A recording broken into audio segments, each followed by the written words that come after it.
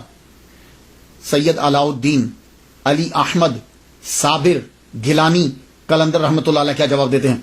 کہنے لگے ماما بابا فرید گنج شکر ماموں لگتے ہیں نا پیر و مرشد, آپ نے کھلانے کو کہا تھا کھانے کو نہیں کہا تھا.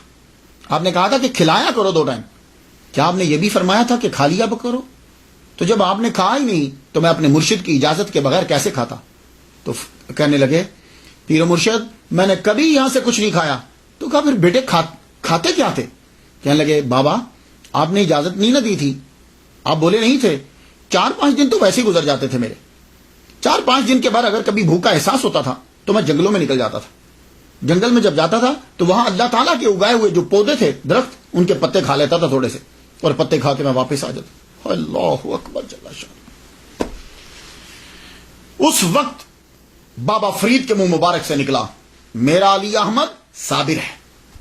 تو یہ صابر آپ کو ٹائٹل دیا گیا, میرا علی احمد صابر ہے. تو آپ کو جب یہ ٹائٹل جو ہے وہ اپنے پیر کی جانب سے 1219 میں مل گیا. 1219 میں جب آپ کو ملا, اب آپ کافی جوان ہو چکے تھے. والدہ کا من چاہا, ہر ماں کا من چاہتا میرا بیٹا شادی کرے, اس کی شادی ہو, بہو ہو. تو اپنے بھائی سے ہی کہنے لگے تم اس طرح کرو کہ وہ تمہاری جو سب سے چھوٹی بیٹی ہے اس کا نکاح میرے بیٹے سے کر دو. بابا فرید گنج شکر رحمۃ اللہ نے فرمایا بہن ضد مت کرو, یہ نکاح نہیں ہو سکتا. اچھا تم امیر ہو اس لیے میرے یتیم بچے کو نہیں دے رہے؟ کہا بہن تم سمجھتی نہیں ہو, نہ اصرار کرو شادی کا.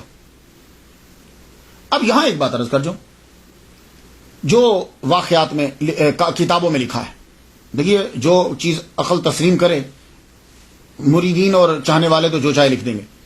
یہاں یہ بیان کیا جاتا ہے کہ آپ کی شادی ہو گئی, آپ کمرے میں گئے, آپ نے ایک آہ بھری اور بیوی کو جلا دیا. یہی سنا نا, میں بھی یہی سنتا رہا کہ وہ جل کے راکھ ہو گئی, جبکہ یہ جل کے راکھ ہے ہی نہیں ہے, یہ کافی عرصہ زندہ رہی ہیں. بابا فرید الدین گنج شکر رحمۃ اللہ علیہ کی 3 بیٹیاں تھیں. 3 بیٹیاں تھیں آپ کی. ایک بی بی مستورہ,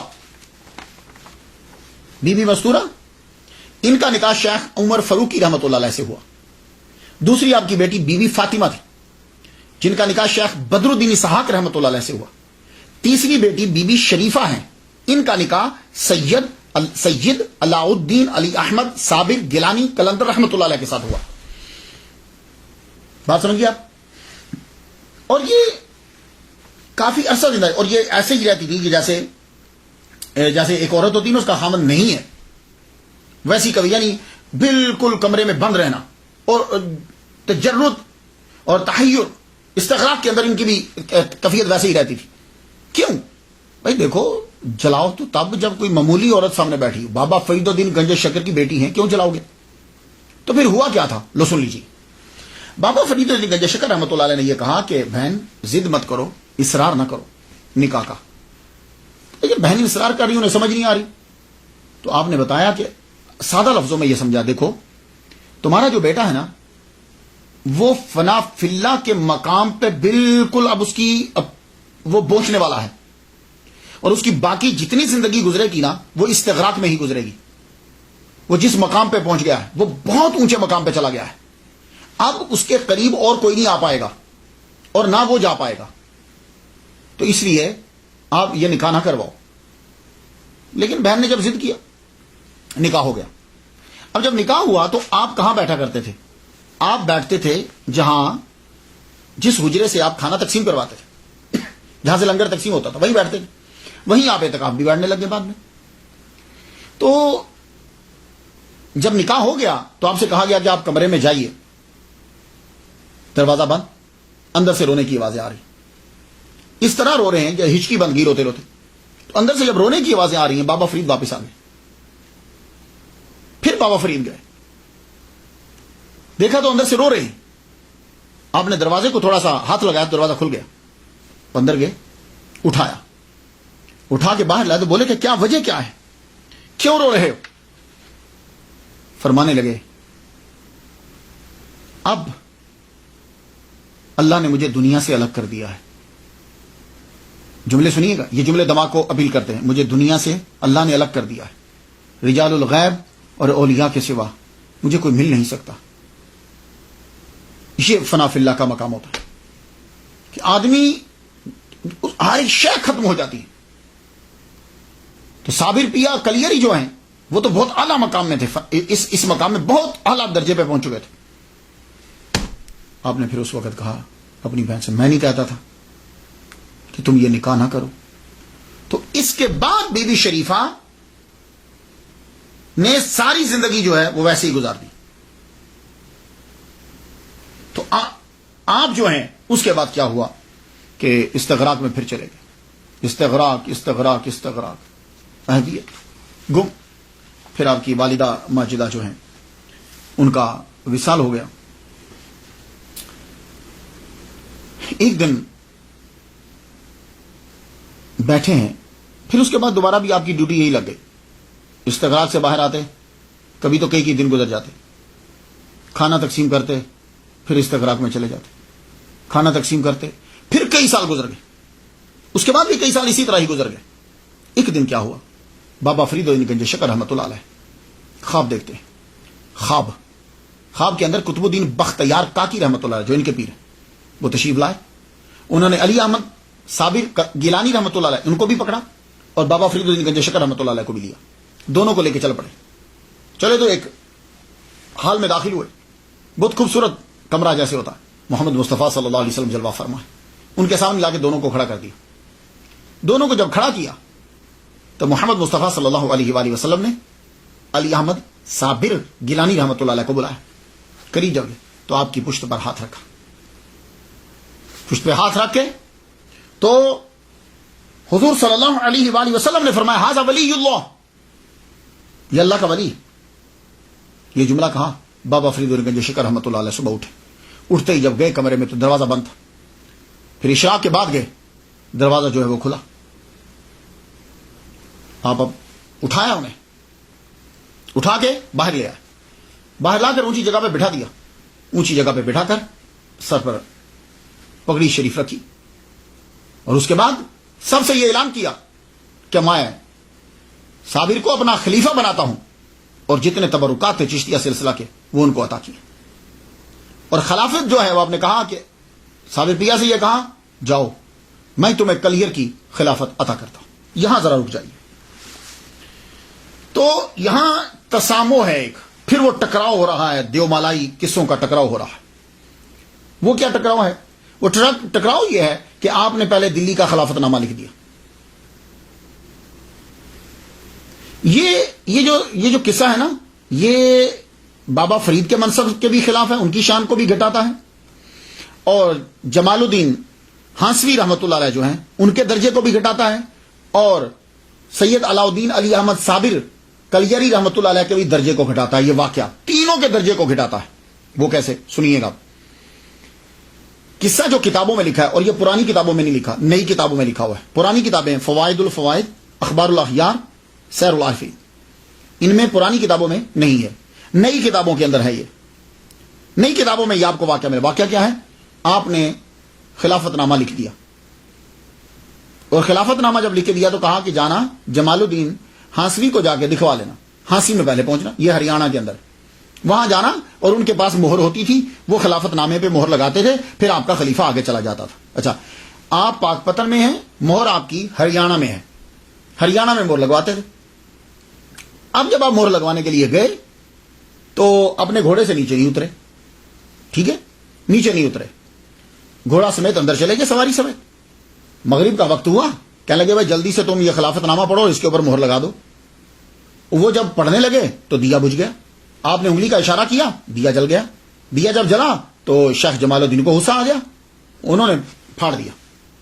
انہوں نے جب خلافت نامہ پھاڑ دیا تو صابر پیا کہنے لگے جاؤ ہم نے تیرا سلسلہ اول سے چاک کر دیا, اب واپس آ گئے.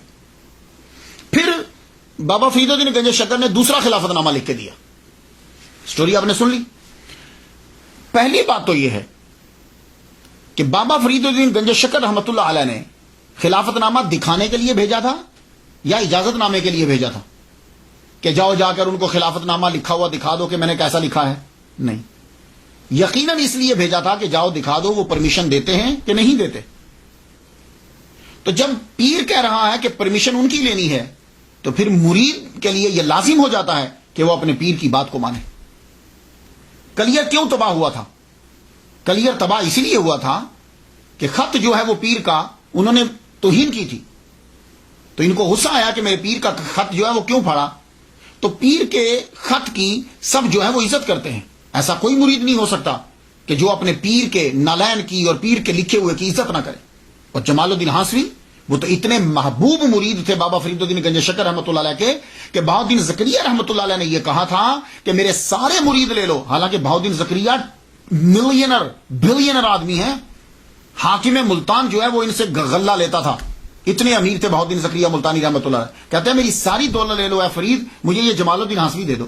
اور یہ امام اعظم ابو حنیفہ رحمہ اللہ کی اولاد سے ہیں. اور آپ کو میں کہہ چکا ہوں امام اعظم کی اولاد کا جو بچہ ہوگا وہ سیدوں کی عزت کرے گا. یہ بات یاد رکھیں, امام اعظم کی نسل کا بچہ سیدوں کی تعظیم کرے گا. تو پہلی بات تو یہ ہے کہ یہ کوئی دیومالائی قصہ ہے. اگر اجازت نامے کے لیے بھیجا تھا تو اتنی ہی عزت اور رسپیکٹ کرنا ہے صابر پیا کو بھی جتنی دوسروں کو کرنا ہے. ایک بات. دوسری بات یہ ہے کہ شیخ جمال الدین نے علی احمد صابر کلندر کی تحریر نہیں پھاڑی, اپنے پیر کی تحریر پھاڑی. یا اگر وہ صابر پیا کی تحریر پھاڑتے تو اس بات سمجھ میں آتی. انہوں نے اپنے پیر و مرشد کی تحریر کو پھاڑ دیا. تو میں ساری چیزیں تسلیم کر لوں گا, میں یہ تسلیم نہیں کر سکتا کہ مرید اس دور میں, آج کے مرید کو چھوڑو, اس دور کا مرید جو ہے وہ اپنے پیر کی تحریر کو پھاڑ دے. میں یہ تسلیم ہی نہیں کر سکتا, میری عقل تسلیم ہی نہیں کرتی. جو مرضی ہو جائے وہ اپنے پیر کی تحریر کو نہیں پھاڑے گا. وہ تو اپنے پیر کے نالین کی تعظیم کرتے ہیں, لکھے ہوئے کی کیسے تعظیم نہیں کریں گے, کیسے پھاڑ دیں گے؟ تو ایسا نہیں ہوتا. یہ بات یاد رکھیے گا, کیونکہ سارے اولیاء کرام جو ہیں وہ مولا علی سے فیض لیتے ہیں. اور مولا علی کیا ہے؟ مولا علی کو میرے نبی نے یہ کہا تھا, اے علی میرے نام پہ کاٹا پھیر دو, کراس پھیر دو, مٹا دو. کہا یا رسول اللہ جو ہو جائے, میں یہ نہیں کر سکتا, میں آپ کے نام پہ کراس نہیں پھیر سکتا. تو جو مرید ہوتے ہیں نا, جو بات کر لیتے ہیں, وہ اسی طرح عزت کرتے ہیں. تو مولا علی کا وہ فیض اب سارے اولیاء میں چل رہا ہے. ہاں یہ بات میں یہ تسلیم نہیں کرتا. سٹوریاں جو مرضی ہوتی رہیں. اور دوسری بات یہ ہے کہ بعد میں انہوں نے کلیئر کی خلافت لکھ دی. تو بابا نے جب بعد میں کلیئر کی خلافت لکھی تو پہلے لکھ دیتے. تو کیا پیر کو یہی نہیں پتا کہ میرے مرید کے لیے کون سی خلافت موضوع ہے؟ یہ بابا کے اشیاء نشان نہیں ہے. تو جب بعد میں خلافت لکھ دی, کلیئر کی, تو اب کیوں نہیں سٹیمپ لگوائی؟ جبکہ اصول تھا کہ جمال الدین سے جا کے سٹیمپ لگواتے تھے, کیونکہ مہر جو ہے کہتے ہیں ان کے پاس پڑی ہوئی تھی. یہ بات نہیں ہے, یہ تسامح ہے. جس نے بھی کیا سو کیا. بابا فرید الدین گنج شکر رحمۃ اللہ علیہ نے پہلی دفعہ ہی کلیئر کی خلافت دی اور خلافت نامہ لکھ کے کہا جاؤ اب تم روانہ ہو جاؤ. تو یہ وہاں سے روانہ ہوئے. بابا فرید الدین گنج شکر وہاں پہنچے, کلیئر کی طرف کیوں گئے؟ بابا فرید نے کلیئر کیوں بھیجا؟ اس لیے کہ جو طبیعت تھی بابا علی احمد صابر کلیری رحمۃ اللہ علیہ کی, جو طبیعت تھی وہ بالکل آپ کی طبیعت کے موافق تھا. یہ ماحول جنگل میں ٹیلا, مختصر سی آبادی, بس وہیں جاؤ. اب آپ وہاں پہنچے. جب آپ وہاں پہنچتے ہیں تو بابا فرید الدین گنج شکر رحمۃ اللہ نے آپ کو اکیلا نہیں بھیجا, آپ کے ساتھ علیم اللہ ابدال کو بھیج دیا. یہ آپ کے ساتھ گئے. وہاں جاتے ہی آپ نے ایک بڑھیا عورت کے گھر میں جو ہے وہ ڈیرا لگایا, نام اس کا گلزاری ہے. اس کے گھر میں جب ڈیرا لگا دیا تو انہوں نے سر آنکھوں پہ رکھا. آپ یہ جو کلیئر ہے, بادشاہ کی حکومت تو تھی لیکن برائے نام تھی. دہلی کے زیر اثر تھا لیکن برائے نام اثر تھا. اس قلعے کو فتح کیا تھا ابو صالح نے. آرمی آئی تھی یہاں, پڑاؤ کیا تھا انہوں نے. تو جب پڑاؤ کیا تھا تب ایک مسجد بنا دی تھی. تو مسجد جب آرمی نے بنائی تھی تو اچھی مسجد, وہ ایک ہی جامع مسجد تھی.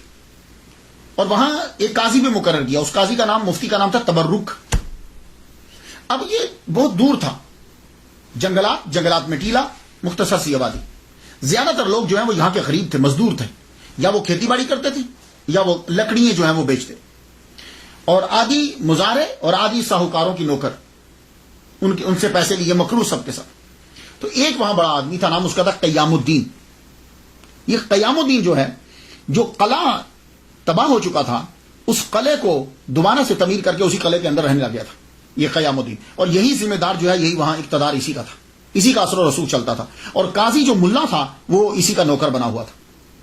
آپ سیدھا جامع مسجد میں پہنچے، جامع مسجد میں آپ نے جا کے اعلان کر دیا، سنو میرے پیر و مرشد شیخ بابا فرید الدین گنج شک رحمۃ اللہ علیہ، یہ رحمۃ اللہ علیہ میں کہہ رہا ہوں، تو انہوں نے، میں ان کا خلیفہ ہوں اور یہ خلافت نامہ ہے اور یہاں کی ولایت جو ہے انہوں نے مجھے عطا کی ہے، یہ کہہ کے واپس۔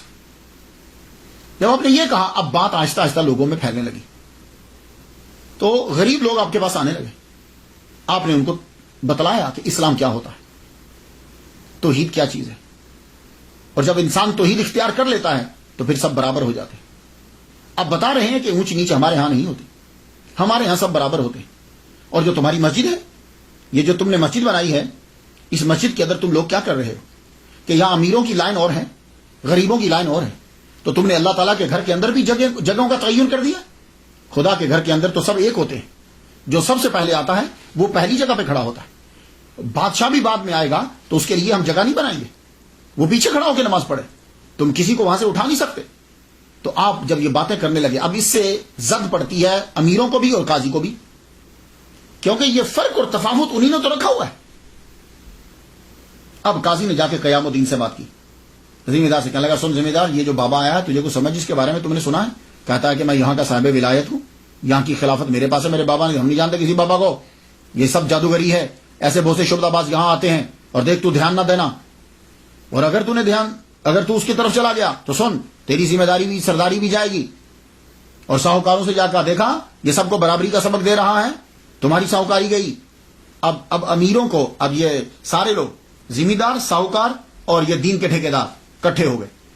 اکٹھے جب یہ ہو گئے تو اب یہ لوگوں کو دھمکانے بھی لگے، ڈرانے بھی لگے، وہ بیچارے مظاہرے سے غریب تھے، آہستہ آہستہ لوگ بابا سے پیچھے ہٹنے لگے۔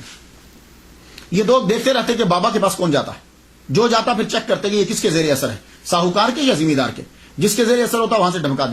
سارے لوگ ہٹ کے 5 بندے بچ گئے، ٹوٹل 5 آدمی بابا صابر پیا کلیئر کے ساتھ لگ گئے، صرف 5 بندے رہ گئے۔ آپ نے اب خط لکھے، پہلا خط لکھا اپنے پیر کو، علیم اللہ ابدال کے ذریعے سے مرشد کو خط بھیجا اور کہا کہ یہ قاضی جو ہے یہ بہت شرارتیں کر رہا ہے، ہمیں آپ نے صاحب ولایت بنایا یہاں کا، یہ تسلیم نہیں کرتا ہمیں۔ تو بابا فرید الدین گنج شکر رحمۃ اللہ علیہ نے پہلا خط لکھا، اور خط کا مخاطب قاضی تھا، قاضی سے یہ بتایا میرا نام کیا ہے، اپنا بتانے کے بعد کہا ہم نے اس کو یہاں کی ولایت دی ہے، اور قرآن کی آیات بھی لکھی اور حدیث مبارکہ بھی لکھی، اور کہا کہ تم شرارتوں سے باز آ جاؤ۔ بہت نرمی سے خط لکھا۔ وہ خط لے کے علیم اللہ ابدال جب واپس آئے، سب سے پہلے بابا نے پڑھا، صابر پیا نے پڑھا، پڑھنے کے بعد وہ خط قاضی کو بھیج دیا۔ علیم اللہ ابدال جب قاضی کے پاس وہ خط لے کر گئے، قاضی نے پڑھتے ہی اس کو پھاڑ دیا، جب پھاڑا تو دے دیا علیم اللہ ابدال کو، کہا یہ لے۔ خط واپس آیا تو صابر پیا کہنے لگے تم نے اچھا نہیں کیا۔ تو اب وہ چاک کردہ خط جو چاک کیا تھا وہ، اور ساتھ ایک اور خط لکھ دیا، کہا پیر و مرشد سلام ہو آپ کو، یہ دیکھیے اس نے آپ کے خط کو چاک کر دیا ہے، اور پھر صورتحال لکھی، بتایا کہ اس کے ساتھ ذمہ دار بھی ہے، قیام الدین اس کا نام ہے، اور اس کے ساتھ اور آدمی بھی ہے، اور یہ سب لوگ جو ہیں وہ شہر کے اندر مجھے بدنام کرتے ہیں، میری بات کو مانتے نہیں۔ اب بابا فرید الدین گنج شکر رحمۃ اللہ نے دوسرا خط قیام الدین کو لکھا، ذمہ دار، جس کا اثر و رسوخ تھا۔ اب جب علیم اللہ ابدال دوسرا خط لے کر آئے تو آپ نے خط پڑھا، اور خط ویسے ہی قیام الدین کے گھر میں بھیج دیا۔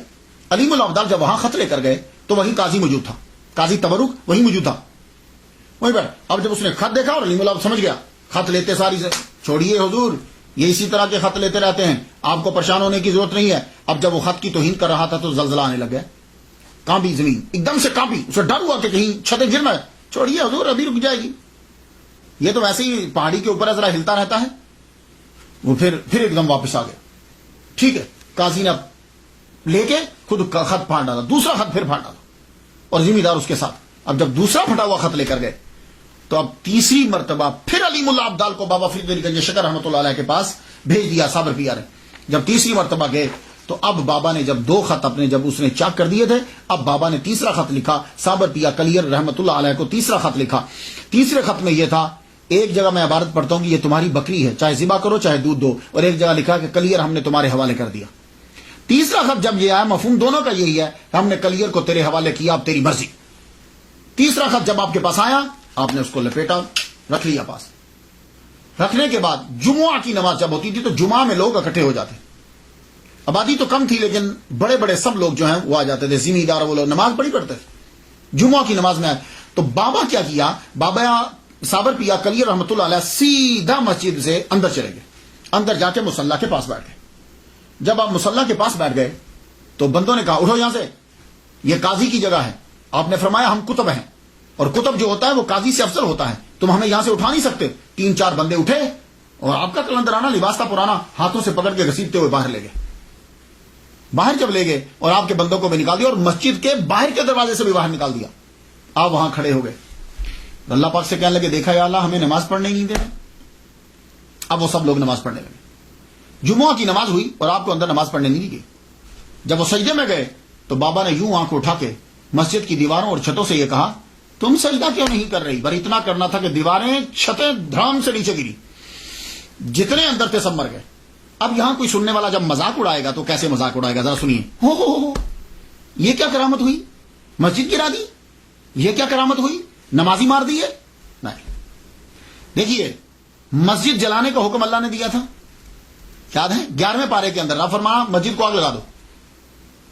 مسجد کو آگ لگائی، روڑی بنا دی، وہاں گند پھینکا جاتا تھا۔ تو اصل میں ہوتا کیا تھا کہ وہ جتنے نماز پڑھنے والے تھے سب نے ایک کتب کی توہین کی، ایک بات۔ دوسرا، جتنے وہ نماز پڑھ رہے تھے سب مسجد کے اندر اصل چیز کیا ہوتی ہے کہ فرق کو ختم کرنا، رب کی بارگاہ میں سب برابر ہیں، لیکن اس مسجد میں ایسا نہیں ہوتا تھا۔ اس مسجد کے اندر امیر، قاضی، ساہوکار، یہ لوگوں کی جگہ بنی ہوئی تھی اندر، کوئی آدمی وہاں کھڑے ہو کے نماز غریب نہیں پڑھ سکتا تھا۔ تو کیا ایسی مسجد کو برقرار رکھا جائے؟ اور جو ایسے نظام کی تائید کریں گے کیا وہ مسلمان ہیں؟ نہیں، وہ مسلمان ہرگز نہیں ہیں۔ اسی لیے اس کتب نے وہ مسجد اور وہ ساری بعد میں بنی یا بنی دیکھی، لیکن اس وقت یہ سب کے سب ظالم کا ساتھ دے رہے ہیں، یہ بھی ظالم ہے۔ اس کے بعد کیا ہوا، جب گئے طاعون پھیل گیا۔ طاعون پھیلا تو عورتیں اور بچے جو بچے ہوئے تھے وہ بھاگے، جو کچھ بچ گئے تھے آگ لگ گئی جنگلات میں۔ جنگلات کو جب آگ لگی تو پھر وہ باقی بھی بھاگ گئے۔ اب صرف بچا تو پیر ٹیلے کے اوپر کھڑے ہیں گولر کے درخت کے ساتھ، اس کو پکڑ کے آپ کھڑے ہو گئے۔ اب تو آپ کی آنکھوں سے بھی یہ جیسے آگ نکل رہی، عالم استغراق میں چلے گئے، گم عالم استغراق کے اندر کھڑے رہے، آگ جلتی رہی، کھڑے رہے، آگ جلتی رہی۔ ایک جگہ تو میں پڑھ کے حیران رہ گیا، کہتے ہیں 12 مائل آگ لگی اور آپ یوں کھڑے، عالم استغراق، آنکھیں بس کھلی ہیں جیسے کسی شے کو دیکھ رہی، اور آگ مسلسل لگ رہی۔ اب کیا ہوتا تھا، جو چرندے پرندے درندے سب آ کے آپ کے پاس کھڑے ہو جاتے، بیٹھ جاتے، پرندے آ کر آپ کے شولڈر پہ بیٹھ جاتے، آپ کے سر پہ بیٹھ جاتے۔ ایک عجیب سی کہا، 12 سال گزر گئے، اللہ اکبر، کین یو بلیو؟ عالم استغراق کے اندر 12 سال گزر گئے۔ ایک دن اشراق کی نماز پڑھنے کے بعد بابا فرید الدین گنج شکر رحمۃ اللہ علیہ کھڑے، صوفیہ میں لنگر تقسیم ہوتا تھا نا اشراق کے بعد، تو فرمانے لگے کون ہے تم میں سے جو میرے صابر کا جا کے روزہ افطار کروا دے؟ اسے 12 سال ہو گئے۔ تھوڑی دیر کے بعد ایک لڑکا کھڑا ہوا، سارے بیٹھے رہے، ایک لڑکا کھڑا ہوا، اس کا نام کیا تھا؟ سید شمس الدین ترک علوی کلندر رحمت اللہ علیہ۔ سید کیوں علوی کیوں کہہ رہا ہوں؟ اس لیے کہ یہ مولا علی کی اولاد ہیں لیکن بی بی فاطمہ سے نہیں ہے، اس لیے علوی کہہ رہا ہوں۔ سید کہہ رہا ہوں تو ظاہر ہے مولا علی کے بیٹے سید ہیں، سید ہیں، اور ترکی کے رہنے والے تھے۔ کلندر، ان کی ساری زندگی کلندرانہ گزری اپنے پیر کے۔ یہ آئے تھے بابا فرید کی بات کرنے کے لیے، تو بابا فرید الدین گنج شکر رحمۃ اللہ فرمایا تھا کہ تیرا فیض میرے پاس نہیں ہے۔ یار میں حیران ہوتا ہوں، آج کل تم چلے جاؤ کسی بھی پیر کے پاس فٹافٹ مرید کر لے گا تاکہ میری تعداد بڑھ جائے، اور وہ بندہ بیٹھا رہتا تھا کہ نہیں بھائی تیرا فیض میرے پاس نہیں ہے۔ تو یہ بڑے دن سے بیٹھے ہوئے تھے، اب جب کھڑے ہوئے جی حضور میں چاہتا ہوں، فرمایا کہ ہاں تیرا فیض اس کے پاس ہے۔ دیکھا میں کہا ہاں اب سمجھ آئی، تیرا فیض میرے بھانجی اور داماد کے پاس ہے، چلو تیاری کرو کچھ کرنے کی۔ تیاری کی، کہا حضور میں تیار ہوں جانے کے لیے۔ فرما لگے سنو، میرے صابر کے پاس جانے سے پہلے کچھ چیزیں سن لو۔ پہلی بات تو یہ ہے کہ یہ کچھ چیزیں ہیں، یہ لیتے جاؤ تیرے کام آئیں گی۔ ان میں کچھ آئل تھا، تھوڑا سا آپ نے دم کیا، کہا کہ میرے صابر کو 12 سال ہو چکے ہیں ایک ہی حالت میں کھڑے ہوئے، یہ لے جاؤ آئل، اور اس میں کافی ساری چیزیں، دم بھی تھا، تو اسے جب میرا صابر بیٹھے گا ضرورت تمہیں پڑے گی اس کی بھی، یہ بھی لے جاؤ۔ اور دوسرا، تم اس کے سامنے مت جانا جب تک وہ بیٹھ نہ جائے، اور یا جب تک تمہیں اجازت نہ دے، تم اس کے سامنے مت جانا۔ باقی تم علیم الابدال جو ہے وہ تمہیں وہاں کلیئر تک پہنچا دے گا، اور باقی اللہ تیرا حافظ و ناصر۔ جاؤ۔ سید شمس الدین ترک قلندر الوی رحمۃ اللہ علیہ روانہ ہوئے، دعاؤں اور نصائح کے ساتھ وہاں سے روانہ ہوتے ہیں۔ قصہ مختصر کے کلیئر میں یہ پہنچ گیا، علیم الابدال نے رستہ بتایا، دیکھا تو یہ تقریباً رستے میں رکے، رستے میں رک کر سہارنپور سے آگے، یہ اب رک کے دن کے ٹائم جو ہے نا یہ آپ چلے گئے، دن کے ٹائم جب وہاں پہنچے ابھی سورج تھا، آپ پیچھے ٹیلے کے پیچھے سے چڑھ کے کمر کے پیچھے کھڑے ہو کے قرآن پڑھنے لگے۔ ترکی تھے، سید ہیں، الوی ہیں، اور آواز خوبصورت اور جوان تھے۔ یاسین والقرآن الحکیم انک لمن المرسلین علی صراط مستقیم تنزیل العزیز الرحیم لتنذر قوما ما انذر آباؤہم۔ مختلف آیات پڑھتے جا رہے، تاہا ما انزلنا علیک القرآن لتشقی۔ بڑی خوبصورت آواز، ہماری کہاں آوازیں، ترکی آواز سٹائل میں جب پڑھا تو قرآن مجید جب کلام اللہ کا کان میں آیا تو صابر پیا کلیئر فرمانے لگے، پیچھے کھڑے ہو کے قرآن کیوں پڑھ رہے ہو، آگے آؤ، پیچھے نہیں پڑھو قرآن۔ آپ آگے بڑھے لیکن سامنے نہیں آئے، داہنی طرف کھڑے ہو گئے، داہنی طرف کھڑے ہو کے قرآن پڑھنے لگے۔ پھر قرآن پڑھ رہے، قرآن پڑھتے جائیں، آیات چن چن کے پڑھ رہے ہیں، سبحان اللہ کیا خوبصورت آواز تھی۔ تو ایک دم چپ کر گئے تو صابر پیا بولے، چپ کیوں کر گئے ہو؟ عرض کی حضور کھڑا تھک گیا ہوں، میں سفر بھی کر کے آؤں، تھک بھی گیا ہوں۔ تو بولے تو بیٹھ جاؤ۔ کہا حضور آپ کھڑے ہیں اور میں کیسے بیٹھ سکتا ہوں؟ کہہ لگے اچھا تو چلو پھر ہمیں بٹھاؤ۔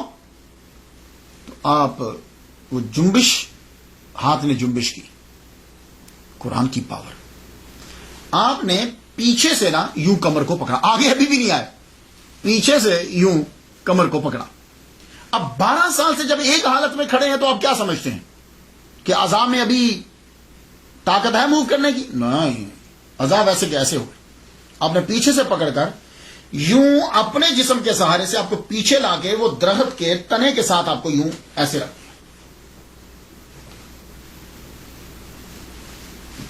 جب نیچے بیٹھ گئے تو اب سامنے آئے، اللہ اکبر جل شانہ، اب سامنے آئے تو اب قرآن پڑھنے لگے۔ قرآن جب پڑھنے لگے، پڑھتے پھر رک گئے۔ تو صابر بھی پوچھتے آپ کیوں رکے ہو؟ کہنے لگے حضور شام ہونے والی ہے تو مجھے جلدی واپس پاک پتن جانا ہے۔ اللہ اکبر جل شانہ، مجھے پاک پتن جانا ہے تو میں پہنچ نہیں پاؤں گا۔ پاک پتن کا نام سنا نا جب تو آنکھوں میں آنسو آ گئے۔ بولے ہمارے مرشد کے شہر سے آئے ہو؟ ہمارے مرشد کے شہر سے آئے ہو؟ 12 سال کے بعد آواز سن رہے ہیں۔ کہا ہاں حضور میں بابا فرید کے شہر سے آیا ہوں، انہوں نے مجھے بھیجا ہے، تو اگر آپ مجھے اپنی غلامی میں مستقل رکھ لیتے ہو تو پھر تو میں رہ جاتا ہوں، ورنہ مجھے جانے دیجیے۔ کہنے لگے نہیں، تم ہمارے فرزند ہو، رکو، تم ہمارے پاس رکو۔ کہا اچھا مرشد ٹھیک ہے۔ قرآن شروع کر دیا، قرآن جب پڑھنا پھر رکے۔ کہا اب کیا ہوا، آپ کیوں رکے ہو؟ کہا حضور بھوک لگ گئی ہے کچھ کھانے کو۔ فرمان لگے تو وہ گولر توڑو نا، وہ گولریاں توڑو اور ان کو پکا کے تو کھاؤ۔ اب جب پکائے گئے تو سامنے رکھ دیے لا کے۔ تو کہا کھاتے کیوں نہیں؟ کہا حضور کیسے کھاؤں، آپ نہیں کہا، مرشد نہیں کھائے گا تو میں کیسے کھا لوں؟ کہا اچھا چلو لاؤ۔ اللہ اکبر جل شانہ، خود وہ ابالتے پانی میں ابال کے بنا نمک کے ابال کے پیر کو دی، خود کہیں کیا کہنے تھے۔ پھر آگے بڑھے، اپنے مرشد کو جو ہے نا وہ جو بابا فرید نے تیل دیا تھا وہ تھوڑا تھوڑا لگایا، ہاتھوں کو، پنڈلیوں کو لگایا، خود ان کی اپنی کرامت تھی، یہ بابا کے تیل کی کرامت تھی، خود ان کی زبان میں بڑا اثر تھا، جو منہ سے کہتے تھے وہ نکل جاتا، فوراً پورا ہو جاتا تھا. یہ تو ایک ویسے ہی ظاہری سبب ہے، جسم نے کچھ جنبش. کہنے لگے شمس الدین پانی لاؤ نا، ہم وضو کریں. وضو کروایا، پھر جتنی نمازیں تھی سب پڑھی، مغرب بھی پڑھی، عشاء بھی پڑھی. عشاء کی جب نماز ہو گئی تو صابر پیا کہنے لگے شمس الدین جب عشاء کی نماز ہو جائے نا تو پھر میرے سامنے نہ آنا کرنا، تہجد سے پہلے تو میرے پیچھے ہی رہنا. ہاں تہجد میں آ جایا کرنا، تو پھر تہجد اور باقی نمازیں پڑھا. شمس الدین دور جا کے لیٹ گئے. تہجد کا وقت ہوا تو شمس الدین اٹھے. اس وقت اور اب بھی گاؤں کے اندر ستاروں کو دیکھ کر ٹائم معلوم کرتے ہیں کہ کیا ٹائم ہوا ہے، اور بالکل ایکوریٹ ہوتا ہے. یہ حیران کن بات ہے. تھوڑا سا فرق، 1-2-3 منٹ کا فرق ہوتا ہے. تہجد کے وقت اٹھے اور جا کر پیر کے کان میں کہا الصلاۃ الصلاۃ الصلاۃ، اور کچھ آیات پڑھی. وہ عالم استخراج سے واپس آئے. آپ وضو کرواتے. اب ایک بات عرض کر، جو یہ بزرگ دوسروں سے وضو کیوں کرواتے؟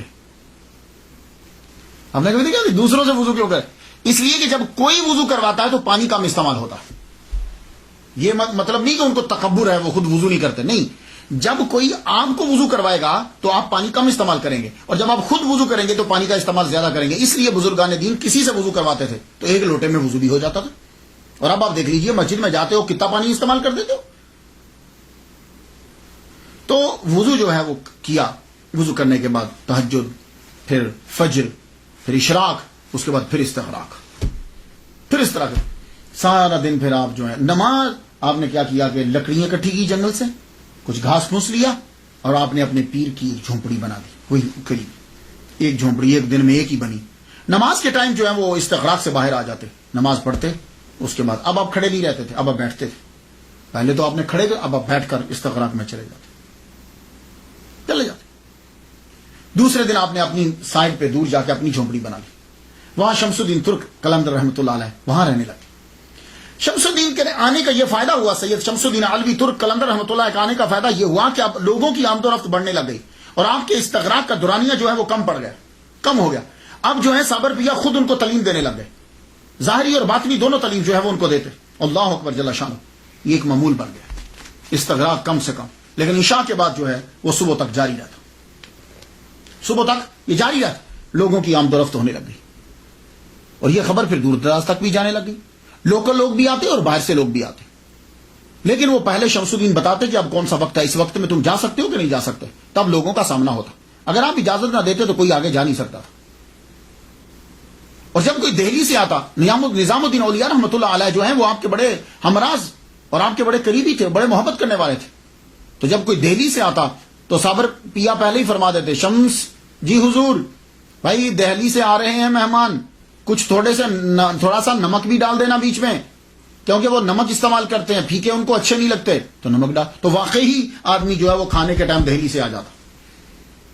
ایک مرتبہ امیر خسرو رحمۃ اللہ علیہ تشریف لائے. یہ کیسے ہو سکتا ہے کہ نظام الدین اولیاء کے دوستوں اور امیر خسرو تشریف نہ لائیں؟ امیر خسرو آئے، بڑی محبت کی. صابر پیا نے بڑی محبت کی. کہنے لگے اچھا تم ہمارے دوست نظام الدین کے پاس سے آئے ہو؟ اللہ اکبر جل شانہ. محفل سجی. امیر خسرو نے کلام سنایا. سید شمس الدین نے بھی، اور صابر پیا خود بھی بہت بڑے شاعر تھے، آپ نے بھی اپنا بھی کلام سنایا. اور کہنے لگے امیر خسرو سے تم بہت اچھا کلام کہتے ہو، ہم خوش ہوئے تم سے، اپنے مرشد کو جا کے ہمارا سلام کہنا. عالم استغراق میں پھر چلے گئے. امیر خسرو واپس گئے. جب واپس پہنچے نظام الدین اولیاء رحمۃ اللہ علیہ نے استقبال کیا آپ کا. یار کتنی محبت کرتے تھے ایک دوسرے سے یہ لوگ. استقبال کیا کھڑے ہو کے. کہنے لگے تم نے میرے بزرگوار کو دیکھا، دوست کو دیکھا تم نے؟ کہا جی ہاں حضور میں نے دیکھا. نظام الدین اولیاء ہم آگے بڑھ کر دونوں آنکھیں چوم لی. ان آنکھوں سے دیکھا تم نے؟ کیا تم نے مصافحہ کیا ان سے؟ تم نے ہاتھ ملایا ان سے؟ کہا ہاں میں نے ہاتھ ملایا، دونوں ہاتھ پکڑ کے چوم لیے. اللہ اکبر جل شانہ. یہ عقیدت کا اظہار ہے یہ کہ اپنے دیوانے کے ہاتھ چوم رہے ہیں، کہ اس نے ان ہاتھوں سے صابر پیا کے جسم کو، ہاتھوں کو ہاتھ لگایا. پھر ایک مرتبہ کیا ہوا کہ بابا فرید کے قوال تھے، حسن قوال. وہ جب ہندوستان کے ٹرپ پہ نکلے کہ بابا فرید کے خلفاء اور مریدین سے مل کر آؤں تاکہ بہت پیسہ ملے گا. بڑے پیر سے جائیں تو چھوٹے چھوٹے پیر مرید تو سب دیں گے نا. نظام الدین اولیاء رحمۃ اللہ علیہ کے پاس سے بہت پیسے ملے, اور بھی مریدوں کے پاس سے بہت پیسے ملے. کہا چلو چلتے چلتے کلیئر سے بھی ہوں, چاہے یہاں سے بھی کچھ پیسے مل جائے. پہلے تو کلیئر کا آستانہ ہی نہ ملا. بولے کہ خانقاہ کہاں؟ لوگوں نے بتاؤ ٹیلے پہ چلے جو وہاں جھونپڑی ملے گی وہی خانقاہ ہے. حسن قوال وہاں پہنچا, جب دیکھا تو آپ عالم استغراق میں ہے. سید شمس الدین کہیں شاید کوئی لکڑیاں یا کچھ چیز لینے گئے ہوئے تھے, یہ اوپر چڑھے, دیکھا تو آپ بیٹھے ہوئے, یہ سامنے کھڑے ہو. کتنی دیر کھڑے رہے. آپ نے آنکھ کھولی, فرمانے لگے کون ہو تم؟ کہا جی میں بابا فرید سے آیا ہوں. ان کا قوال ہو. کہا کون فرید الدین؟ کون فرید؟ پہلے انہوں نے فرید بولا. کہا جی فرید الدین گنج شکر. او میرے شیخ کے پاس سے آئے ہو؟ اتنے میں شمس الدین تشریف لے آئے. آپ نے فرمایا کہ ہمارے شیخ کے پاس سے آئے ہیں, اس کو گولر دو. وہ ہنڈیا میں سے نکال کے کچھ گولر دے دی. وہ گولریاں جو ہوتی ہیں نا درخت پہ, گولر کے درخت پہ جو وہ دے دی تھوڑی. ان کو غصہ آیا, انہوں نے سنبھال تو نہیں, کہا جا کے بابا کو بتاؤں گا آپ کے مرید نے کیا دیا ہے. اس کے بعد آپ پھر عالم استغراق میں چلے. حسن قوال وہاں سے چلا, بابا فرید الدین گنج شکر رحمۃ اللہ علیہ کے پاس پہنچا. بابا نے سب مریدوں کا پوچھا. ہاں بھائی وہاں سب کی اس نے تعریف کی. انہوں نے اتنا دیا, انہوں نے حضور اتنا دیا, انہوں نے حضور اتنا دیا. کہا میرے صابر کے پاس بھی گئے تھے. کہا حضور وہاں بھی گیا تھا. یہ لیجئے گولر. وہ ساری گولریاں جو تھی, وہ جو پھل اس درخت پہ وہ دے دی. کہا جی یہ دیا انہوں نے مجھے. کہا تو کیا کہا تھا؟ کہا میں ان کے سامنے گیا تو پہلے تو مجھے پوچھتے ہیں تم کون ہو. میں نے کہا میں فرید الدین کا قوال ہوں, بابا فرید کا قوال. کہا کون فرید؟ کہا جی فرید الدین گنج شکر. کہا اچھا میرے شیخ اچھے ہیں. ہوئے ہوئے بابا فرید الدین گنج شکر کی آنکھوں میں آنسو آ. آپ فوراً اٹھے, آپ نے 2 نفل ادا کیے. 2 نفل ادا کرنے کے بعد آپ نے وہ گولر کھائے, اور کوئی وہ گولر باقی جو تھے گولریاں وہ تقسیم کر دیں, اور فرمانے لگے آج سے ہم شیخ ہیں. لوگوں نے کہا حضور آپ آگے شیخ نہیں تھے. کہنے لگے شیخ تو تھا لیکن صابر نے کبھی نہیں کہا تھا. آج میرے صابر نے مجھے شیخ کہا, اور وہ اتنے اعلیٰ مرتبے پر پہنچ کر بھی اپنے پیر کو نہیں بھولا. اللہ, ان کا مقام تو یہی سمجھے گا, بھائی ہم کیا سمجھے. وہ اتنے اعلیٰ مقام پر پہنچ کر بھی اپنے مرشد کو نہیں بھولا. میں اس لیے خوش ہوں, اس نے مجھے شیخ کہا ہے. یہ جو سما ہے نا, یہ قلندر سما کے دیوانے ہوتے ہیں. سما کیا ہے؟ سما کا ترجمہ آج کل قوالی کرتے ہیں, یہ انتہائی غلط ہے. سما اور قوالی کا آپس میں کیا ملانا اسے. سما اور چیز ہے, قوالی اور چیز ہے. غور سے سن لیجیے, کبھی قوالی کو سما کے ساتھ مت ملاؤ. سما کو سما ہی رہنے دو. وہ سما ہے کیا؟ باوضو لوگوں کا کلام پڑھنا اور باوضو لوگوں کا مجلس میں بیٹھ کر سننا, باشرع لوگوں کا کلام پڑھنا اور باشرع کا بیٹھ کر سننا, یہ ہے سما. اور قوالی کیا ہے؟ بے وضو چرسی لوگوں کا کلام پڑھنا اور بے وضو لوگوں کا کلام سننا, کہ مجمع میں بھی بے وضو ہوں اور کلام پڑھنے والے بھی بے وضو ہوں. اگر آج کی قوالی کو وہ لوگ بھی, خواجہ معین الدین اجمیری, قطب الدین بختیار کاکی, نظام الدین اولیاء, بابا فرید, اگر وہ آج کی قوالی کو دیکھ لیتے وہ اس کو ناجائز قرار دے دیتے کہ یہ لوگ پہلے نشہ کر کے پھر اس کے بعد کلام پڑھ رہے ہیں. وہ لوگ باشرع ہوتے تھے, باوضو ہو کر باوضو لوگوں کا کلام پڑھا کرتے تھے. تو اس لیے سما کو قوالی کے ساتھ مت ملائیے گا. سما وہ اور چیز تھی. لوگ اس کو پڑھنے کے لیے وہ جی وہ فلاں وہ بھی قوالی سنتے تھے, وہ ولی اللہ بھی قوالی سنتے تھے. یہ اس کے عشر عشیر بھی نہیں. تو سما جو ہے یہ اور چیز ہوا کرتی تھی. صابر پیا جو ہے وہ خود شاعری فرماتے تھے. پہلے آپ اپنا تخلص احمد رکھتے تھے, پھر جب آپ کو صابر کا لقب ملا تو پھر آپ نے ٹائٹل ملا تو آپ نے تخلص صابر لکھنا شروع کر دیا. عالم استغراق کے اندر بھی سم ٹائم قوالی کرنے لگ جاتے, قوالی مینز کلام پڑھنے لگ جاتے عالم استغراق کے اندر. اور وہ کلام جو ہے وہ شمس الدین لکھ لیا کرتے. میں کچھ پنکتیاں آپ کی نظر کروں, اندازہ ہو جائے آپ کو. امروز شاہ شاہاں مہمان شدست مارا, جبریل با ملائک دربان شدست مارا. یہ کلام کی جو پرواز ہے نا, عام آدمی کی یہ پرواز نہیں ہو سکتی. امروز کہتے ہیں آج کو. امروز شاہ شاہاں مہمان شدست مارا, آج بادشاہوں کا بادشاہ میرا مہمان ہوا ہے. وہ بادشاہوں کا بادشاہ اتنے اعلیٰ مرتبے پر فائز ہے کہ جبریل جو ہے وہ دربان ہے. جبریل با ملائک دربان شدست مارا. اس بادشاہ کی وجہ سے ہمارے دروازے کے اوپر جبریل علیہ السلام کھڑے.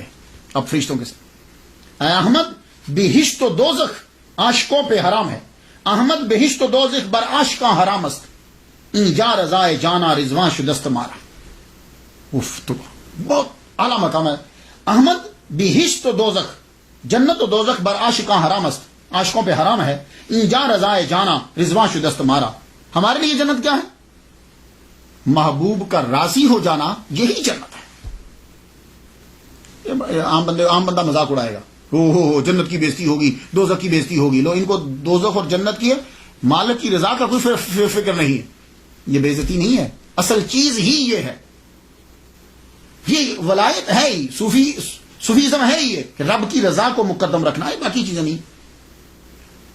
نگاہ افتاد چوں پر سدرا صابر. یہ جب آپ نے اپنا تخلص صابر رکھ لیا تو پھر یہ کلام میں تھوڑا عرض کر رہا ہوں.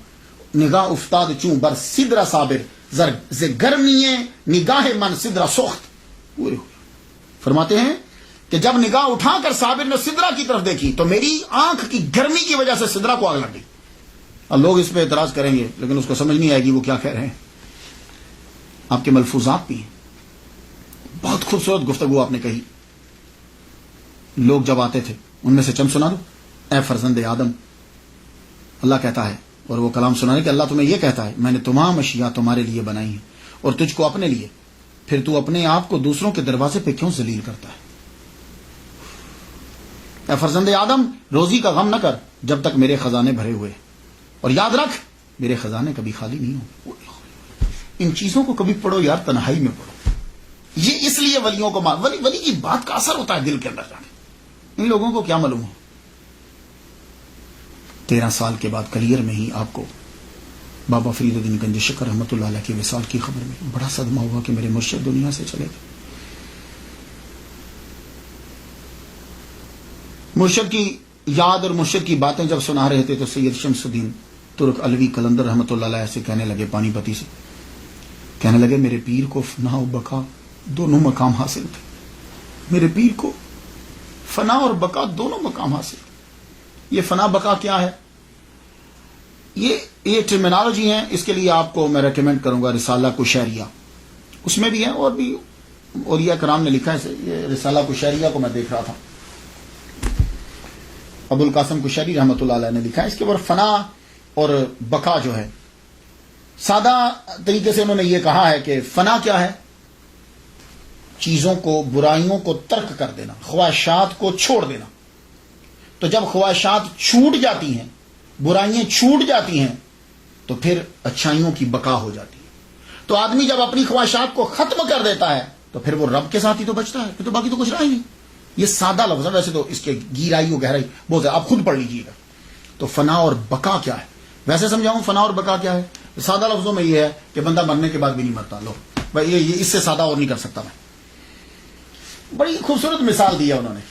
کہنے لگے دیکھو یہ عالم استغراق اور پتہ نہ چلنا کہ کون ہے. جیسے حضور صلی اللہ علیہ وآلہ وسلم پوچھتے ہیں, دروازہ کھٹکھٹایا, جی کون؟ کہا عائشہ. کا کون عائشہ؟ کا ابو بکر صدیق کی بیٹی. کا ابو بکر صدیق کون؟ یہ بات سنی, حدیث سنی ہے نا. تو اسی طرح کون فرید؟ جی میں فرید. اچھا, یہ عالم استغراق کیا ہے؟ آدمی کو پتہ نہیں چلتا. تو آدمی پھر کہاں ہوتا ہے اگر اس کو پتہ نہیں چلتا؟ کہاں ہوتا ہے وہ؟ میں اس کی ایک مثال دنیا سے دے دوں, وہ تو بڑی اعلیٰ مثال ہے, وہ تو آپ جب جاؤ گے تو پتہ چلے گا. کیا ہوا تھا یوسف علیہ السلام کو جب سامنے کیا گیا تھا؟ کیا ہوا تھا؟ کتان ایدیہم, یہی تھا نا. فلما رأیناہ اخبرناہ وقتان ایدیہم, وہ عورتوں نے اپنے ہاتھ کاٹ لیے اور کچھ پتہ ہی نہیں چلا. انگلیاں کاٹ لی, جس کو کل بول دیا ہے, انگلیاں کاٹ لی, پتہ ہی نہ چلا. یہ عالم استغراق کی قدرہ مثال ہے. عورت کو تکلیف بڑی جلدی ہوتی ہے, کانٹا بھی چپ جائے, انگلیاں کاٹ رہی, اس کو خبر نہیں ہو رہی. کیوں؟ اس لیے کہ رب تعالی کا ایک چھوٹا سا, ایک ادنا سا کرشمہ, ایک قدرت, ایک نبی کا معجزہ ہے. اس نے ان کو ہر شے سے ہٹا دیا, ان کو خبر نہیں ہو رہی. تو اب مجھے اتنا بتا دو کہ جو ڈائریکٹ خدا تعالیٰ کی ذات کا مشاہدہ کر رہا ہوگا اسے کیا خبر ہوگی؟ تو اس لیے اولیاء کرام کو اور تصوف کو پہلے سمجھ لو یار. اب سمجھ نہ آئے تو اپنی جہالت کا اقرار نہیں کرنا, ولی پہ اعتراض کر دینا.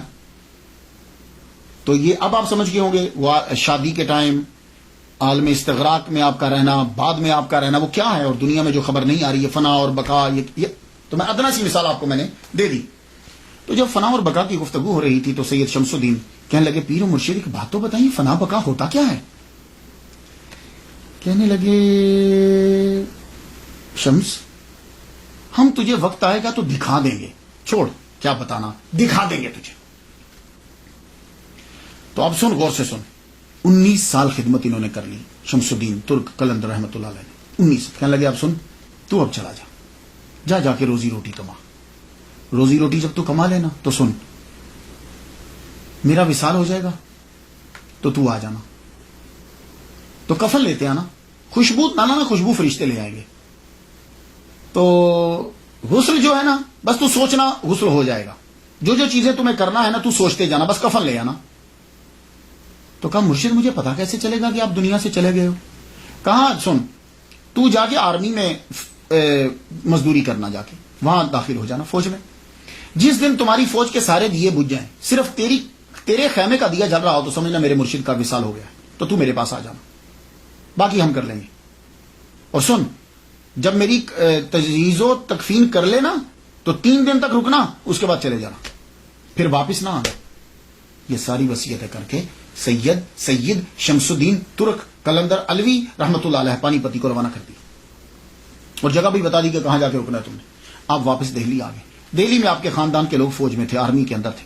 آپ نے جا کر فوج میں جو سلطان کی فوج تھی اس میں جا کے لی. ویسے تو بڑے مسلمانوں کی حکومت تھی, ایک ادھر مسلمان ایک ادھر, جو اصلی بادشاہ تھا اس کی فوج میں جا کے آپ نے نوکری شروع کر دی. اس دور کے اندر کیا ہوا کہ 1291 کی یہ بات ہے کہ کڑا کا حاکم جو ہے وہ باغی ہو گیا. وہ جب باغی ہوا تو وہ فوج حملہ کرنے کے لیے وہاں پہنچی. چھجو خان باز نے جو بھی نام لکھا ہے, باغی ہوا, آپ فوج میں شامل. کمال اس وقت یہ تھا کہ لوگ نماز پڑھتے تھے فوج میں بھی, جرنیل تک نماز پڑھتے تھے. جب مقابلہ کرنے لگے تو وہ چھجو خان کی فوج جو ہے وہ تو آرمی جو ہے وہ تو بھاگ کے قلعہ بند ہو گئی. یہ لفظ قلعہ ہوتا ہے, ہم اس کو قلعہ بولتے ہیں کیونکہ قلعہ ہمیں بولنے میں مشکل لگتا ہے. قلعہ بند ہو گئی. آپ نے قلعہ کا محاصرہ کر لیا. قلعہ کا محاصرہ بڑھ گیا. جب بڑھا تو نماز تو سب پڑھتے تھے, سردیوں کا موسم تھا. فجر کی نماز پڑھتے ہوئے بادشاہ کو گرم پانی کی جنرل کو گرم پانی کی ضرورت ہوتی تھی. تو جنرل کے لیے پانی لے جانے کے لیے آپ کا خیمہ جرنیل کے بالکل قریب تھا. تو وہ جو پانی گرم کرتا تھا نا وضو کا, وہ آپ سے آگ لے کے جاتا تھا. تو وہ آگ لیتا, پانی گرم کر کے پھر جا کے جنرل کو وضو کرنے کے لیے. ایک دن وہ خیمے میں آیا تو بابا ہیں ہی, سید شمس الدین ترک قلندر رحمۃ اللہ ہیں ہی. کدھر گئے؟ یہی ہوتے تھے. یوں دیکھا تو پاس ہی تالاب تھا, تو تالاب کے کنارے پہ بیٹھے وضو کر رہے ہیں. اتنے ٹھنڈے پانی سے وضو کر رہے ہیں. جا کے دیکھنے لگا, کہنے لگا ہو سکتا ہے پانی گرم ہو, مجھے ٹھنڈا لگتا ہو. اس نے بابا اٹھ کے جب ادھر آ رہے, یہ ادھر سے گیا, جا کے دیکھا تو جہاں سے بابا جہاں بیٹھے ہوئے تھے وہاں پانی گرم تھا. اس نے سائڈ پہ ہاتھ لگایا تو پانی ٹھنڈا. ہو سکتا ہے میرا وہم ہو.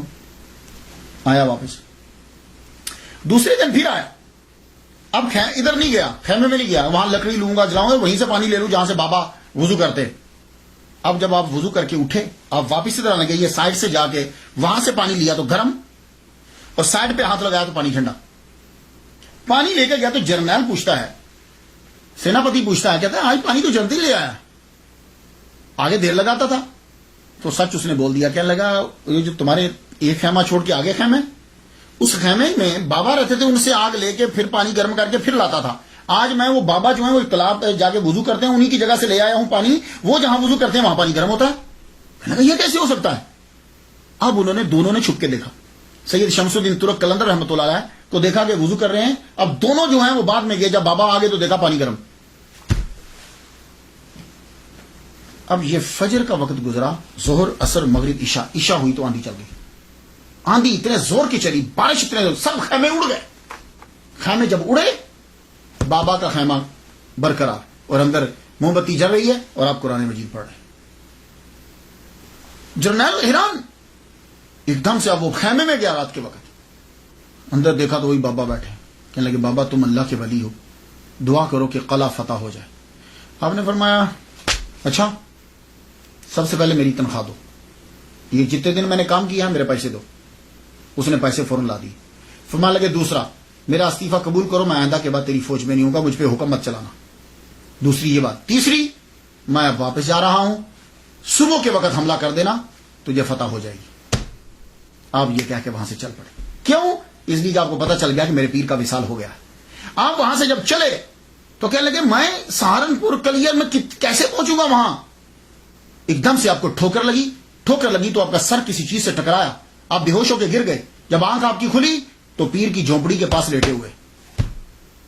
آپ ایک دم سے اٹھے، دیکھا پیر کے پاؤں کی طرف شیر ہے، صابر پیا کلیئر رحمۃ اللہ علیہ کے پاؤں کی طرف شیر بیٹھا ہوا ہے۔ آپ جو ہی اٹھے وہ چلا گیا۔ آپ نے اپنے پیر کو سوچا ایک دم سے کہ میں ان کو غسل دوں، ایک دم سے پانی کی فوار آئی اور آپ کو غسل ہو گئی۔ آپ نے یوں کفن رکھا، کفن خود بخود آپ کی جسم کو لپٹ گیا۔ جسم کو لپٹا، اب آپ جنازے کے لیے پریشان ہے کہ بندہ تو ہے ہی کوئی نہیں ہے۔ تھوڑی دیر کے بعد ایک گھڑ سوار آیا، قریب آتا ہے، قریب آیا، رکو ہم جنازہ پڑھائیں گے۔ جنازہ پڑھانے لگے اور ان کے چہرے کے اوپر نقاب ہے، چہرے کے اوپر نقاب۔ جنازہ پڑھایا تو سید شمس الدین کہتے ہیں ترک رحمۃ اللہ علیہ کہ جب میں نے جنازہ شروع کیا تو ایک بندہ بھی نہیں تھا، اور جب میں نے سلام پھیرا تو دیکھا تحت نگاہ صفیں ہی صفیں، شہداء رجال الغیب سب پیچھے کھڑے ہیں۔ تو وہ نقاب پوش جنازہ پڑھا کے جب جانے لگا تو میں نے ان کو پکڑ لیا۔ میں نے کہا بھائی رکو، کوئی مجھ سے پوچھے گا تیرے پیر کا جنازہ کس نے پڑھایا تھا تو میں کیا جواب دوں گا؟ انہوں نے ایک دم سے چہرے سے نقاب ہٹایا، کہنے لگے شمس وہ فنا ہے، یہ بقا ہے۔ تو نے پوچھا تھا نا، تو لے آج تمہیں ہم نے دکھا دیا۔ تو آپ اب کیا ہے، یہ چیزیں کچھ چیزیں سمجھائی نہیں جا سکتی، جیسے اللہ نے خود کہہ دیا وَلَا تَقُولُوا لِمَن يُقْتَلُ فِي سَبِيلِ اللَّهِ أَمْوَاتٌ بَلْ أَحْيَاءٌ وَلَٰكِن لَا تَشْعُرُونَ۔ یہ چیزیں سمجھائی نہیں جا سکتی۔ یہ جب آدمی اس مقام پہ پہنچ جاتا ہے تو سمجھ آنے لگ جاتی ہے۔ تو آپ 3 دن تک آپ کی قبر کے، وہ کہتے ہیں کہ خود بہت، پھر آپ کا جسد انور قبر میں گیا، آپ نے وہ کھودی، قبر کے اندر جسد انور خود بہت گیا، خود بہت مٹی لگی۔ آپ وہاں بیٹھے رہے 3 دن تک، قرآن مجید پڑھتے رہے۔ 3 دن کے بعد وہاں سے چلے گئے کیونکہ پیر نے یہی کہا تھا، اور آپ نے جا کے پانی پت میں ڈیرا لگا لیا۔ پھر سالوں گزر گئے، 100 سال 200 سال، ہر طرف آگ برستی تھی۔ کوئی آدمی اگر جانے کی کوشش کرتا، قبر کا نشان مٹ گیا، کسی کو معلوم ہی نہیں کہ یہاں کہیں قبر ہوتی تھی۔ آپ کی قبر آپ کا، لیکن ذکر آپ کا ہوتا رہتا تھا۔ کیوں؟ اس لیے کہ صابریہ سلسلہ جاری تھا۔ صابریہ سلسلہ جو ہے وہ آپ کا جاری و ساری رہا۔ کیوں؟ اس لیے کہ صابر پیا کے مرید، ایک ہی مرید سید شمس الدین ترک قلندر رحمۃ اللہ علیہ پانی پتی، ان کے مرید جلال الدین المعروف کبیر الاولیاء، ان کے مرید مخدوم عبد الحق، ان کے مرید شیخ محمد خلف شیخ العالم، ان کے مرید قطب عالم شیخ عبد القدوس گنگوہی رحمۃ اللہ علیہ۔ یہ عبد القدوس گنگوہی رحمۃ اللہ علیہ جو ہیں، یہ اپنے دادا پیر مخدوم عبد الحق رحمۃ اللہ علیہ کی قبر کے اوپر روزانہ فجر کے بعد جھاڑو دیا کرتے تھے۔ تو ایک دن جھاڑو دے رہے ہیں کہ بزرگ پاس سے گزرے، کہنے لگے کبھی ہماری قبر پہ آ کے بھی جھاڑو دینا۔ کہنے لگے اچھا جی آؤں گا۔ وہ بندہ جب رو میں ہوتا ہے نا تو سوچنے اللہ نے بات کیا کہی اور میں نے کیا کیا دیا، تو وہ جا چکے تھے۔ سوچنے لگے یہ کون تھے جو اپنے مزاح کی دعوت دے گئے ہیں خود ہی۔ پھر آستہ آستہ ان پر آشکار ہوا عبد القدوس گنگوہی رحمۃ اللہ علیہ۔ اب پھر یہ نکلے کلیئر کی جانب، ان کو اب پتہ چل گیا کہ یہ اصل میں صابر پیا ہے، اور یہ ساری چیزیں آپ کو اپنے پیر دادا پیر کی قبر سے معلوم ہے، عبد الحق رحمۃ اللہ علیہ سے۔ اب یہ وہاں سے چلے، جب یہ کلیئر کی طرف چلے، جہاں جہاں رکتے جائیں نفل پڑھتے جائیں، آگ گرے لیکن دعا کریں اور ختم، پھر آگے پھر آگے پھر آگے، حتیٰ کہ آپ نے قبر کے نشان کو پا لیا، قبر کے نشان کو پا لیا۔ پھر آپ نے دعا کی کہ یہ سلسلہ جلالیت کا ختم کرو تاکہ تمہاری قبر پہ لوگ بھی آئیں۔ پھر آپ کی دعا سے وہ جلال کا سلسلہ ختم ہوا، آگ کا سلسلہ ختم ہوا۔ اور آج آپ دیکھو وہاں ڈیرے لگے ہیں، لوگ جاتے ہیں، فاتحہ پڑھتے ہیں۔ اب وہ سلسلہ ہرگز نہیں ہے۔ میں تو وہاں نہیں جا سکا، لیکن میرے دوست ہیں عبد الغفار، یہ احمد آباد میں رہتے۔ ایک دن انہوں نے مجھے صابر پیا کلیئر رحمت اللہ علیہ کے مزار سے مجھے کال کی، اور اکثر وہ مجھے انڈیا سے کال کرتے رہتے، کسی بھی مزار پہ ہوں گے، خاص طور پر خواجہ معین الدین اجمیری چشتی رحمۃ اللہ یہ، تو میں پھر وہ اسپیکر کے اوپر فاتحہ پڑھتا ہوں، میں دعا کرتا ہوں۔ اس طرح میں نے کافی بزرگوں کے دربار پہ حاضری دے لی ہے اس طرح۔ تو صابر پیا کلیئر رحمت اللہ علیہ کے دربار پہ بھی اس طرح میں نے حاضری دی ہوئی ہے، یہ فون کے ذریعے سے میں نے فاتحہ پڑھی ہے۔ تو ایک بات یاد رکھیے گا، کوئی پیر اجازت نہیں دیتا برائی کا، فحاشی کا، یہ سب ہم لوگ کرتے ہیں، انہوں نے اجازت نہیں دی۔ انڈیا کے لوگ، اعلیٰ حضرت عظیم البرکت شام رضا خان بریلوی رحمۃ اللہ علیہ، ان کا فتویٰ پڑھ لیجئے، قبر کا طواف کرنا، قبر کو سجدہ کرنا ٹوٹلی حرام ہے۔ فاتحہ پڑھا کریں بس، قبر پہ جب جائیں ایک بار الحمد شریف، 3 بار کل شریف پڑھیں اور کہیں اللہ اس کا ثواب ان کی روح کو دیتے ہیں، اور ان کے صدقے سے یا اللہ ہمارے مسئلے کو حل فرما دے۔ اس طرح دعا مانگا، کوئی سجدہ نہ کیا کرے، کوئی طواف نہیں ہوتا، بزرگ ناراض ہوتے ہیں سجدہ کرنے سے اور طواف کرنے سے، یہ بات یاد رکھیے گا۔ فاتحہ ان کے لیے پڑھیے، وہاں دیگیں دینی ہے جو مرضی دو، بکرے ذبح کرو، لیکن اس کا طریقہ کیا ہے؟ بسم اللہ اللہ اکبر پکوائیے، ختم پڑھائیے، اور غریبوں کو تقسیم کر کے یا اللہ کھانا کھلانے کا ثواب اور فاتحہ کا ثواب ان کی روح کو دیتے ہیں، اپنی بارگاہ میں قبول فرما۔ میں تو ان کے لیے فاتحہ پڑھ چکا، آپ بھی جو ہے وہ فاتحہ ضرور پڑھیے گا۔ اجازت دیجیے، وآخر دعوانا ان الحمد للہ رب العالمین۔